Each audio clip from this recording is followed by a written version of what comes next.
Good morning children. आज हम revision करेंगे चैप्टर नंबर 3 वाटर और वाटर का। हमने इस चैप्टर में सबसे पहले क्या पढ़ा था? Uses of water. Uses of water, पानी हमें कहाँ कहाँ हम यूज़ करते हैं? ड्रिंकिंग में, बाथिंग नहाने में, पानी पीने में, बर्तन धोने में, कुकिंग फूड खाना बनाने में, washing hands, brushing our teeth, washing our clothes, watering the plants and for water games etc. तो हमारे डेली लाइफ के जो काम हैं, जो हम सुबह उठने से लेकर रात के सोने तक करते हैं, वो मोस्टली हमारे वाटर बेस्ड होते हैं। उसके बाद हमने पानी के बारे में पढ़ा था, पानी की क्वालिटीज़, कैरेक्टरिस्टिक्स पढ़ी थी, प्रॉपर्टीज़ कि पानी कलरलेस होता है, मतलब उसका अपना कोई कलर नहीं होता, हम कोई भी कलर मिला के उसका नया कलर बना सकते हैं। पानी टेस्टलेस होता है, हम किसी भी टाइप का हम वांटेड टेस्ट में डाल के उसमें अपने टेस्ट के अकॉर्डिंग से कर सकते हैं। ऑर्डरलेस, उसकी कोई अपनी स्मेल नहीं होती, कोई वाटर की अपनी शेप नहीं होती, जिस बर्तन में आप डालेंगे उसी बर्तन की शेप का वो हो जाएगा। और उसके बाद वाटर की डिफरेंट स्टेट्स होती हैं, हमने डिफरेंट स्टेट्स पढ़ी वाटर की, solid, liquid and gas. Solid किस फॉर्म में होता है? सॉलिड में, सॉलिड फॉर्म जो होती है वाटर की उसका क्या नाम है? Ice. Liquid form water and gas form water vapours. Liquid form of water, आप देखिए लिक्विड फॉर्म को हम क्वालिटीज हमने अभी पढ़ी हैं, डिफरेंट शेप, उसके कोई अपना शेप नहीं होता, रेगुलर ये फ्लो करता रहता है। सॉलिड फॉर्म आइस होती है, आइस को जिस भी टाइप के बर्तन में हम डालेंगे उसी टाइप शेप की आइस हमें मिल जाती है, आप देख सकते हैं। उसके बाद गैसियस फॉर्म वाटर वेपर्स, जब भी टेम्परेचर बढ़ा देते हैं हम अपने आसपास, वाटर का टेम्परेचर हम बढ़ा देते हैं तो क्या होता है?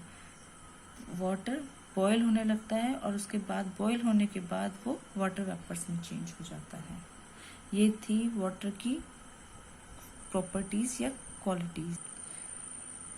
अब हमने पढ़ा सोर्सेज ऑफ वाटर कि कौन कौन से सोर्सेज से हमें वाटर मिलता है, कहाँ कहाँ से मिलता है। दो तरह के सोर्स हैं, natural source and man made source. Natural जो भगवान ने हमें बना के दिए हैं, और मैन मेड जो हमने इंसान ने खुद बनाया है।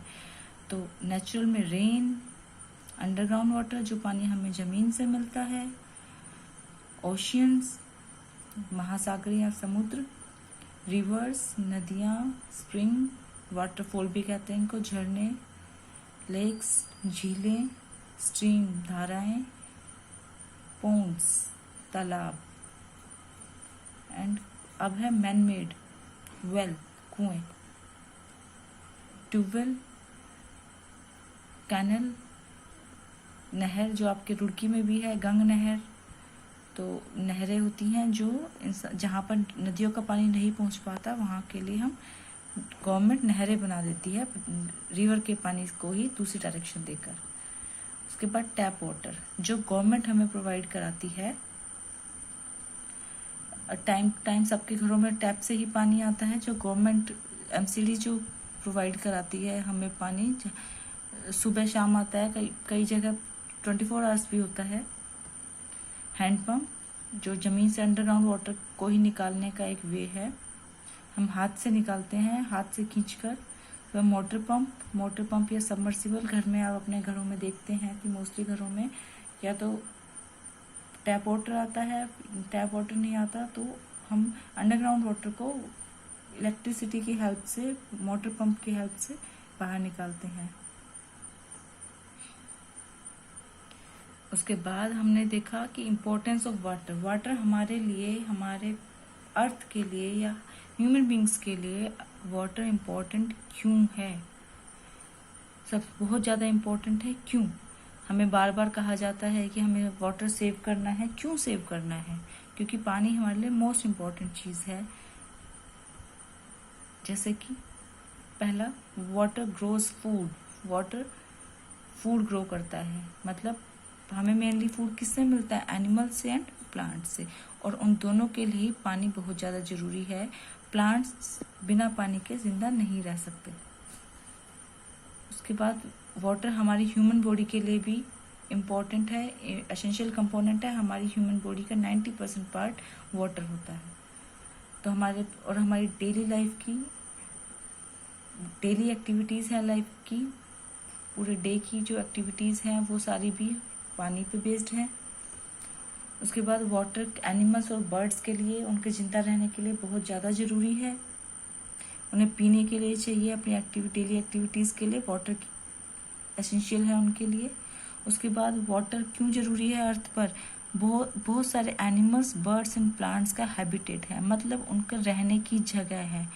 आप वाटर एनिमल्स आपने पढ़े हैं, वाटर प्लांट्स पढ़े हैं आपने, वाटर बर्ड्स पढ़े हैं आपने, उन सब का हैबिटेट वाटर होता है।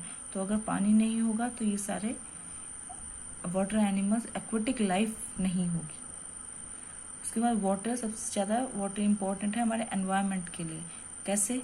एनवायरनमेंट को क्लीन करने का काम वाटर का होता है। जो नेचुरल वाटर हमें रेन से मिलता है, रेन मोस्ट इम्पोर्टेंट पार्ट है,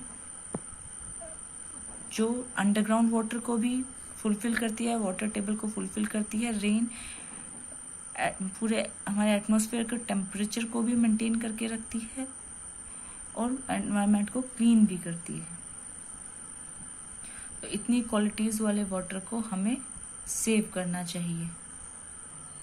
तो अब हम वाटर सेविंग के छोटे छोटे तरीके जो हम घर में यूज़ कर सकते हैं वो हम देखेंगे। सबसे पहला कि वाटर टैप को कभी भी ओपन मत छोड़िए। जैसे कि हम ब्रश करते टाइम ब्रश करते हैं, टैप ऑन छोड़ के ही ब्रश करते हैं। मुंह धोते टाइम या जनरल एक्टिविटीज जो होती है इसमें टैप ऑन छोड़ देते हैं। हमें टैप को कभी भी ऑन नहीं छोड़ना चाहिए। उसके बाद लीकेज, जो हमारे टॉयलेट्स में, बाथरूम्स में टैप हो, फ्लश हो, ये लीक जो होते हैं उनको टाइमली चेक करना चाहिए कि पानी कहीं से लीक ना हो। अगर लीक कहीं मिलता है हमें तो उसे तुरंत ठीक कराना चाहिए, क्योंकि लीकेज बहुत सारे वाटर का वेस्टेज होता है उससे। टंकी भरते टाइम या पानी किसी भी चीज़ में हम डालते हैं तो हमें टाइमर का यूज़ करना चाहिए। हमें इस चीज़ का आइडिया होना चाहिए कि हमारा टैंक जो है वो इतनी देर में भरता है, इतने मिनट्स में भरता है, और अलार्म लगा देना चाहिए इतने मिनट्स बाद अलार्म बजे, जिससे हम टाइमली मोटर को बंद कर सके, पानी को हम बंद कर सकें, ओवरफ्लो ना हो, चाहे वो वाटर टैंक हो या कोई भी चीज़ हम जो भर रहे हैं, ओवरफ्लो ना करे वाटर।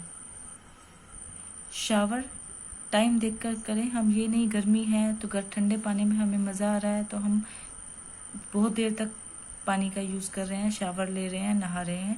हमें शॉर्ट टाइम के शावर लेने चाहिए, जल्दी नहा लेना चाहिए। या फिर और शावर की जगह हमें बकेट का यूज़ करना चाहिए। कोशिश करनी चाहिए कि हम बकेट यूज़ करें। बकेट में हमें अंदाज़ा होता है कि कितना पानी हमने नहाने में यूज़ कर लिया है। हमारे घरों में गार्डन होते हैं, बहुत छोटे छोटे गार्डन होते हैं, तो हमें कोशिश करनी चाहिए कि हमें इरिगेशन के लिए सेल्फ इरिगेशन करनी चाहिए। खुद ही पानी देना चाहिए, पाइप से नहीं, खुद खड़े होकर पानी देना चाहिए, जिससे हम एडुकेट अमाउंट में पानी दे सके। एक्स्ट्रा पानी हम इरिगेशन के नाम पे पौधों को एक्स्ट्रा पानी ना दें।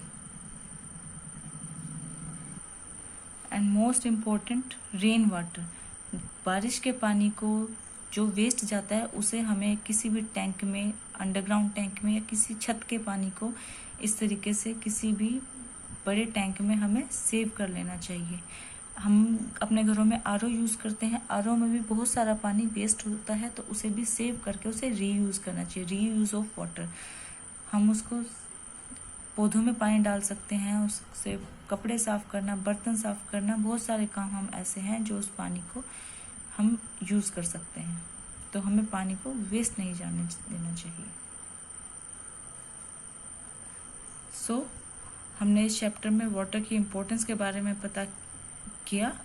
तो ऐसे इम्पोर्टेंट कंपोनेंट को हमें सेव करना चाहिए, सेव वाटर। Thank you.